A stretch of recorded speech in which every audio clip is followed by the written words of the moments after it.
1978-ci ilin sentyabr ayının əvvəllərində dünya sülhünü öz üzərinə məsuliyyət bilən mərhəmətli ABŞ prezidenti Jimmy Carter, yaxın şərqin 10 illərlə bir-birinə düşmən olmuş iki liderini, Misrin milliyyətçi və mübariz prezidenti Ənvər Sadatı və İsrailin baş naziri Menahem Begini Vaşinqtonun şimal-qərbindəki meşələrdə yerləşən xüsusi istirahət məkanı Camp David'ə dəvət etdi.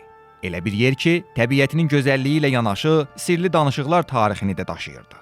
Lakin bu görüşə gedən yol gərgin və qanlı tarixdən keçirdi.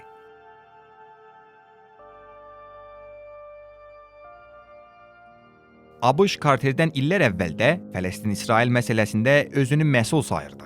1947-ci ildə o vaxtçı prezident Harry Truman BMT-nin taleyüklü qərarının şahidi oldu. Səsvermədə 33 nəfər lehinə, 13 nəfər əleyhinə, 10 nəfər isə bitərəf olmaqla Fələstinin Yəhudi və Ərəb bölgələrinə bölünməsi qəbul edildi. Bu qərar Yəhudi dövlətinin yaradılması üçün yaşıl işıq idi.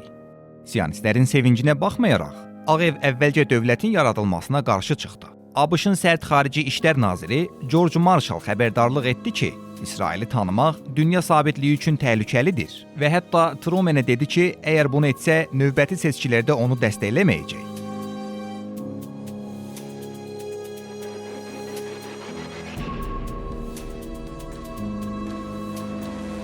Buna baxmayaraq, 1948-ci il mayın 14-də Ben Gurion İsrailin müstəqilliyini elan etdikdən cəmi 11 dəqiqə sonra Truman bu dövləti qeyri-rəsmi, amma açıq şəkildə tanıdı.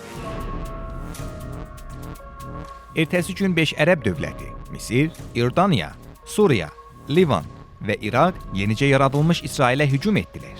Ərəblərin say və texnika üstünlüyünə baxmayaraq, İsrail, Çexoslovakiya və SSR-dən gizli silah alaraq vəziyyəti dəyişdi. 9 ay davam edən döyüşlərdən sonra ABŞ və BMT-nin təzyiqi ilə atəşkəs elan olundu. Amma ərəblər İsraili tanımadıqları üçün sülhü qəbul etmədilər.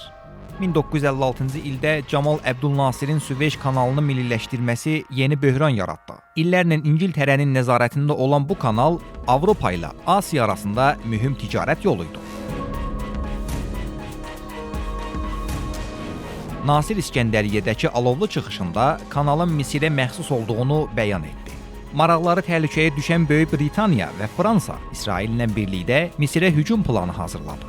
Həmin ilin oktyabr ayının sonunda İsrail Sina səhrasından hücuma keçdi. Fransa isə hava dəstəyini təmin etdi. BMT Təhlükəsizlik Şurası Britaniya və Fransanın vetosu səbəbindən atəşkəsi qəbul edə bilmədi. Amma Misirin SSR-yə yaxınlaşmasından faydalanan Moskva növə hücumu ilə hədələdi. Bu təhdid və ABŞ təzyiqi Fransa, Britaniya və İsraili geri çəkilməyə məcbur etdi. İlk dəfə olaraq BMT sülh məramlı qüvvələri regiona yerləşdirildi.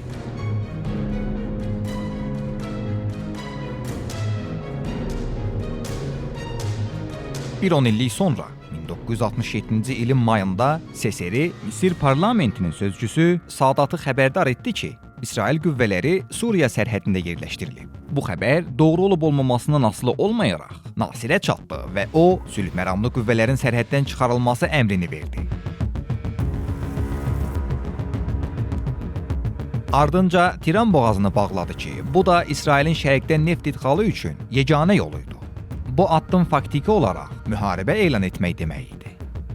1967-ci il iyunun 5-də İsrail qəfil hücumla Misirin hava qüvvələrini hərbi bazalarda məhv etdi və eyni zamanda Suriya ilə İordaniyaya da zərbələr endirdi.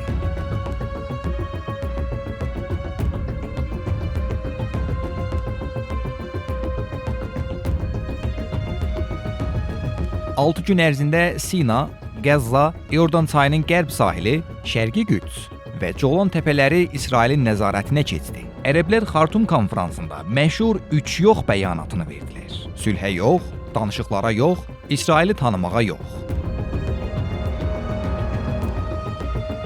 1970-ci ildə Nasir vəfat etdi və onun yerinə Ənvər Sadat keçdi. Sadat SSR-nin dəstəyi və Hafiz Əsədin rəhbərlik etdiyi Suriya ilə əməkdaşlıq sayəsində Sinanı geri almağa çalışırdı. İsrailin hava üstünlüyünü neytrallaşdırmaq üçün Samzenit raket sistemləri, zirehli maşınlara qarşı isə Suger tank əleyhinə raketlər yerləşdirildi. Hücum planı 6 oktyabr 1973-cü ildə Yom Kippur gününə hazırlandı. Misir qüvvələri Suveç kanalını keçərək Barlev xəttini yarıb keçdi. Suriyalılar isə Colan istiqamətində irəlilədi. İlk 2 gündə İsrail çox çətin vəziyyətdə idi. Komandanlıq şimalın düşməməsi üçün diqqəti Colan cəbhəsinə yönəltdi. Suriya geri çəkildikdən sonra İsrail tanklarının Dəməşq ilə aralarında 30 kilometr fasilə var idi.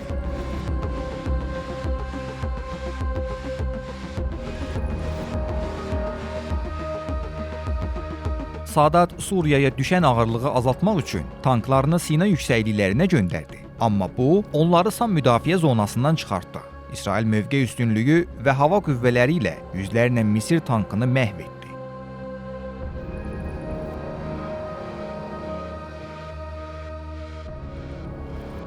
Qüvvələrin həddən artıq tükənməsi fonunda Golda Meir'in Vaşinqtondakı lobbi səyləri nəticə verdi. Nixon tarixin ən böyük hərbi təchizat hava körpüsü əmrini verdi və ABŞ-dan İsrailə silah axını başladı.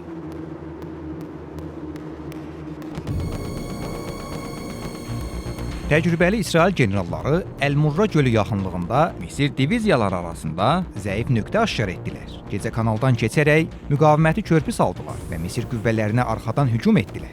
Samzenit raketlərinin məhv edilməsi İsrail təyyarələri üçün səmaları təhlükəsiz etdi. İsrail Misir ərazisinə doğru irəliləyərkən SSR əgər beynəlxalq sülh məramlı qüvvə göndərilməsə öz əsgərlərini yerləşdirəcəyini bildirdi. Bu təhdid çox ehtimal ki, real olmasa da və növbə toqquşması qorxusu ABŞ və SSR-ni 1973-cü il oktyabrın 25-də atəşkəsə razı saldı. 4 il sonra savaşın real nəticə vermədiyini anlayan Sadat tarixi bir qərar verdi. 1977-ci ilin noyabrında İsrailə gedərək bu ölkənin parlamentində sülhdən danışdı. Bunu ondan əvvəl heç bir ərəb lideri etməmişdi. Jimmy Carter bu fürsətdən istifadə edərək Camp Daviddə 12 günlük danışıqlar təşkil etdi. Nəticədə 1979-cu ildə Ağ Evdə Sadat və Beginin imzaladığı müqavilə ortaya çıxdı. Sina səhrasının tam şəkildə Misirə qaytarılması, İsrail gəmilərinin Süveyş kanalı və Tiran boğazından azad keçidi, həmçinin rəsmi diplomatik münasibətlərin qurulması. Sadat bu müqaviləyə görə Nobel sülh mükafatı aldı və sülhün simvoluna çevrildi. Lakin bir çox ərəb və hətta Misirlilər üçün bu tarixi xəyanət idi.